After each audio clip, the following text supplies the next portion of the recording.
We cover a huge range of ideas on this show. I mean, usually we're taking these complex academic papers, tech trends, and trying to make them digestible. But today is different. We are looking at a transcript of a sit-down interview between the host Myron and the political commentator Candace Owens. And honestly, interview just feels like the wrong word for it. It does. It feels more like a deposition, or maybe even a manifesto. Right. Because straight out of the gate, Owens isn't just offering opinions on, say, tax rates or the culture war.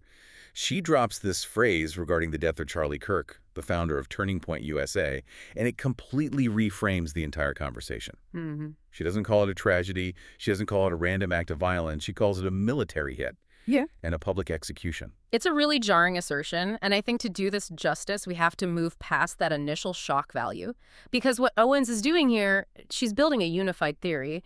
She is connecting the forensic details of a shooting to the internal politics of the conservative movement. And then zooming way out. Way out. To global intelligence operations, and then somehow she lands on the history of feminism. It's like a theory of everything for the modern world, at least according to Candace Owens. And the central thesis seems to be that everything we see, the news, the official stories, political alliances, it's all a construct, a matrix, to use her term. Exactly. And, unlike a lot of these internet theories that be super vague, she gets incredibly specific. She names names, she cites calibers, she outlines a motive. So our mission today is to kind of reverse engineer her argument. Okay. We need to look at the evidence she presents, understand why she believes she's been targeted, and see how this all leads her to break with figures like Ben Shapiro and even Donald Trump. So let's start at ground zero, the death of Charlie Kirk. The official story is out there. We've seen the police reports, the media coverage. But Owens says, and this is her phrase, the official narrative is a lie. And she anchors this entire claim on one very, very specific technical detail. The gun. The gun. This is where she really puts on her detective hat. The official investigation says that the weapon used was a .3006 caliber rifle. Now, if you're not a firearms enthusiast, that number might not mean much. But in the world of ballistics, a .3006 is, well, it's a very serious piece of hardware. Yeah, I looked this up. That's not a handgun. That's a high-powered hunting rifle, right? Yeah. Like for taking down an elk or a bear. Precisely. It is a cartridge that's designed to deliver just a massive amount of kinetic energy. So Owens' argument is basically based on physics. She claims that at a range of 150 yards, which was the approximate distance, a round like that wouldn't just make a clean hole. It would cause catastrophic tissue damage. She argues explicitly that if a .306 had actually hit him in the neck, it would have physically destroyed his neck entirely. So she's looking at the injury, or the reports of the injury, and saying the physics don't match. Yeah. And if the physics don't match... The gun is a prop. And if the gun is a prop. Then the person holding it is a prop. This is where she introduces the idea of the patsy. She claims the alleged shooter, this Tyler Robinson, fits the classic profile of a fall guy. Her theory is that Robinson never even set foot on the campus that day. Never. Not once. She suggests his only real involvement was handling some clothes that were later found disposed of near a Dairy Queen, just to create a forensic trail. Wow. That implies a level of setup that is, frankly, terrifying. But wait, we all saw footage, right? Yeah. There was video of a man on the roof. And she addresses that directly. She calls it theater. She suggests the man on the roof, who she thinks might be a guy named Lance Twiggs, was there to be seen. He was running around, drawing attention, making a big spectacle. A distraction. In tactical terms, yeah, it's a distraction. It pulls everyone's eyes, the crowd, security upward, while the real operation is happening somewhere else. She suspects the actual shooter was positioned down in the audience, or maybe to the side, using a completely different weapon that actually matches the wound profile. Okay, so she's dismantling the physical evidence. But for a military hit to make any sense, you need a reason. I mean, Charlie Kirk was one of the most visible conservatives in America. Why would the system, or whoever she thinks is pulling the strings, want him dead? And this is the pivot point. This is where we move from forensics to ideology. Owens is adamant that Kirk wasn't killed because he was a conservative. He was killed because he was defecting. Defecting from what? He was the head of Turning Point USA. He was the establishment conservative. That's just it. She claims he was breaking out of that establishment mold. Specifically, she argues he was shifting his stance on Israel. She claims that 48 hours before his death, Kirk told his colleagues he was, quote, done with the pro-Israel cause. 48 hours. In her analysis, he was preparing to pivot his entire platform away from that geopolitical alliance. And in her worldview, That is the one third rail you absolutely cannot touch. It's the ultimate red line. She argues you can complain about taxes, you can complain about woke culture, fine.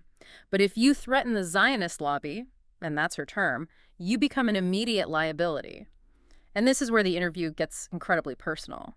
She doesn't just blame some faceless agents, she points the finger directly at the people closest to Kirk. Ah, the internal betrayal angle. This part was genuinely haunting to read. She talks about visions that Charlie had. Yes. She claims Kirk told her years ago that he had this premonition, that turning point would be the death of him. He supposedly told her, I know I'm going to die young, and you are the only one who will defend me. Man, that adds such a heavy layer of destiny to this. It makes her feel like she's fulfilling a promise from beyond the grave. It really does.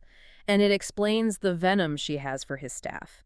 She names Rob McCoy and Mikey McCoy specifically.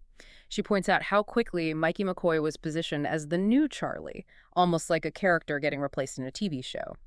She accuses them of verifiable lies about where they were during the shooting. So to her, the people who were supposed to protect him were actually the ones holding the door open for the killers. It's a Shakespearean level of betrayal. And what's so fascinating is how she connects this betrayal of Charlie Kirk to her own betrayal by the conservative media establishment. Because before all this, before she was an independent investigator, she was the crown jewel of the Daily Wire. Right. And if we look at segment 2 of our outline, we have to talk about that split. Because for Owens, her firing from the Daily Wire in March 2024 isn't just a career bug. It's the same matrix attacking her. She calls it her red pill moment regarding Israel. And she pinpoints a specific interview, doesn't she? The one with Bassem Youssef. The Egyptian comedian and commentator, yes. That interview went massively viral. Owen says that seeing the casualty numbers in Gaza presented by Youssef, that was the crack in the dam for her.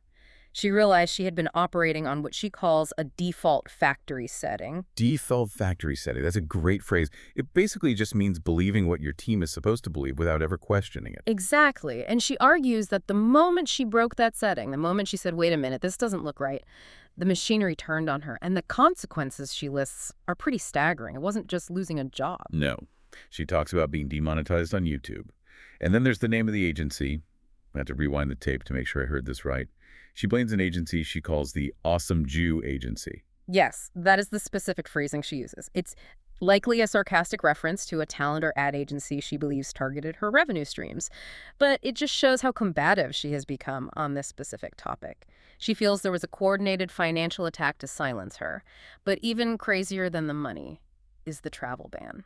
Being banned from Australia. And by reciprocity from New Zealand, too. Which is just wild to think about. I mean, you aren't talking about North Korea here. We are talking about Western democracies banning a political podcaster from entering the country. Usually that list is reserved for, like, terrorists or war criminals. It creates this fascinating paradox, though. Owens argues that the ban actually validates her. Her logic is, if I was just some crazy person spouting nonsense on the internet, you would ignore me.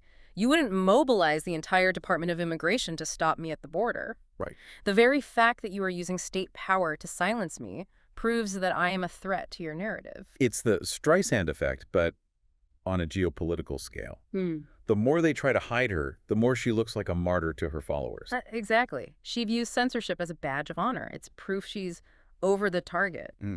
And she believes this mechanism, this Zionist lobby, as she calls it, is powerful enough to control not just media companies, but governments. And this is where the theory climbs to the very, very top of the ladder.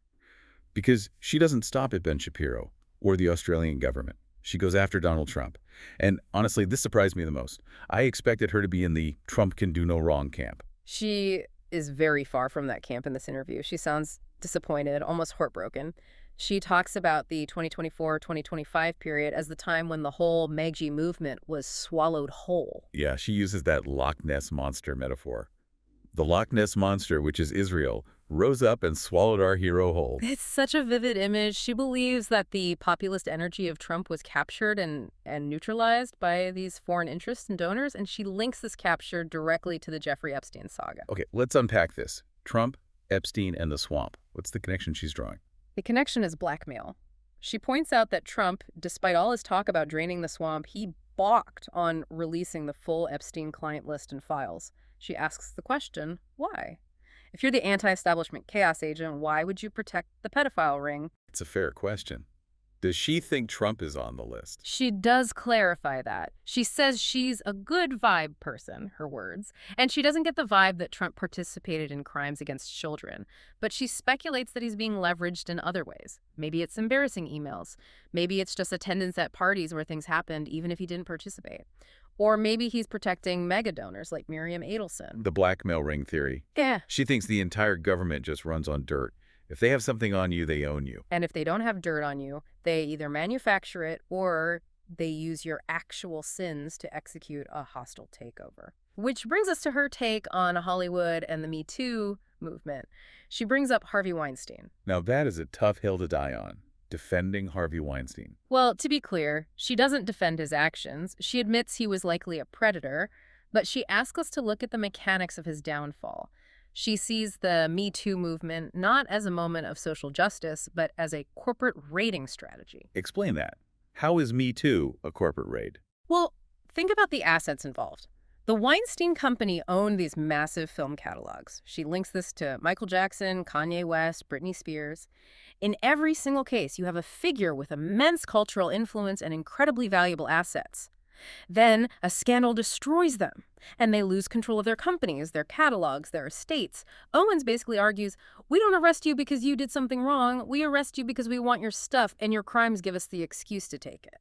That is such a cynical view of justice. It turns the entire legal system into a tool for acquisition. It completely removes morality from the equation. In Owens' matrix, justice is just a weapon used by the powerful to consolidate more power. And if the legal system is a weapon and the media is a weapon, what about culture? What about the way we live our daily lives? This is the final layer of her onion, isn't it? She pivots to social engineering, and she goes straight for the jugular of modern culture. Feminism. She calls feminism a CIA-sponsored psychological operation, a psyop. Which is a classic conspiracy theory, the idea that Gloria Steinem and the early feminists were, intelligence assets. But what's the goal? Why would the CIA want feminism? 2 reasons: taxes and access. Owens argues that before the workforce doubled with women entering it, you had strong single-income households. The father worked, the mother raised the kids. By pushing both parents into the workforce, the government gets to tax 2 incomes. But more importantly, and this is the psyop part, if mom is at work for 10 hours a day, who is raising the kid? The state. Exactly. Daycare, public school, after-school programs. She sees feminism as a strategy to break the bond between parent and child, allowing the government to access children earlier and, indoctrinate them sooner. It's the break the family, build the state model. And she defends the manosphere reaction to this, right? The whole Andrew Tate thing. Yep. She calls it Tate culture. And yeah, she defends it. She says figures like Andrew Tate or Myron Gaines aren't the problem, they're the symptom. She argues that after decades of men being bashed by Lena Dunham's, that's her archetype for the modern feminist, men finally just snapped. She sees Tate as a pendulum swing. Extreme, maybe. But she thinks it was necessary to say, it's okay to be a man. And she grounds all of this in a really personal story. This was the moment in the interview where I really felt like I understood where she was coming from. The story about her eating disorder. It's her origin story. She talks about battling anorexia in college. That she was sitting in a women's studies class, and the professor, who she sees as an agent of this indoctrination, tried to tell her, you have an eating disorder because men control advertising and they demand women be thin. Which is the standard academic textbook answer. Right. But Owens just rejected it. She knew her own mind. She knew she wasn't starving herself for men. She was doing it for control. It was an internal battle, not some external oppression. And she delivered this incredible line to the professor. She said, I feel like I was sent to you from the common sense department. The common sense department. I actually laughed out loud at that. It's such a pure rejection of authority. It was the moment she realized that the experts were trying to gaslight her about her own lived reality. And she sees that exact same gaslighting in how we define success for women today. She challenges Myron Gaines to name the richest woman in the world. And he couldn't. I couldn't either, to be honest. Most people can't. We know Elon Musk. We know Jeff Bezos. But Owens makes the point that the women we think of as successful icons like Oprah or Taylor Swift, they didn't get there by acting like corporate men. They got there by tapping into femininity, relationships, communication, emotion. She argues that women have been sold this lie that they need to climb the corporate ladder to be happy when their natural strength lies somewhere else entirely. So if we pull all of these different threads together, we have a military hit on a conservative leader to stop a policy shift on Israel. We have a president being blackmailed by an intelligence ring holding Epstein files. We have a media apparatus that can ban dissidents from entire continents. And we have a cultural movement designed to destroy the family unit just to increase tax revenue. It is, it's a lot. It's a very dark picture. It is a totalizing worldview. It really paints the West as a completely captured system. But, and here is the twist that I think is most important, Owens doesn't sound defeated. She actually sounds optimistic. Optimistic. How do you get optimism out of that nightmare scenario? Because of the censorship, because of the bans. She argues that if this matrix was truly all-powerful, if the Loch Ness Monster was truly in control, they wouldn't need to ban her from Australia. They wouldn't need to demonetize her YouTube channel. Brute force is a sign of weakness. Precisely. If their soft power, their ability to just convince us to agree with them, was working, they wouldn't need the hard power. The fact that they're resorting to these extreme measures proves that the narrative is failing. People are asking about the .30-06 rifle. They're asking about the Epstein files. They're looking at the casualty numbers in Gaza. She thinks the system is creating its own gravediggers. She believes that by pushing people like her out of the mainstream, the system is forcing them to build independent power centers. She built her own platform. Other creators are building theirs. The monopoly on information is breaking because they squeezed too hard. It really brings up a fascinating question about leverage. The whole system she describes, from the blackmail to the firing, it relies on silence. It relies on fear. Don't speak or we release the photos. Don't speak or you lose your job. But what happens when the public stops caring about the photos? Or when the public stops trusting the institutions that are doing the firing? The leverage just evaporates. That is the provocative thought she leaves us with. Truth is only suppressed as long as we're afraid of the consequences. Once the fear is gone, the whole house of cards comes down. Whether you accept her theory about Charlie Kirk's death or, think it's a bridge too far, you have to admit, Candace Owens is weaving a story that demands you look at the world differently.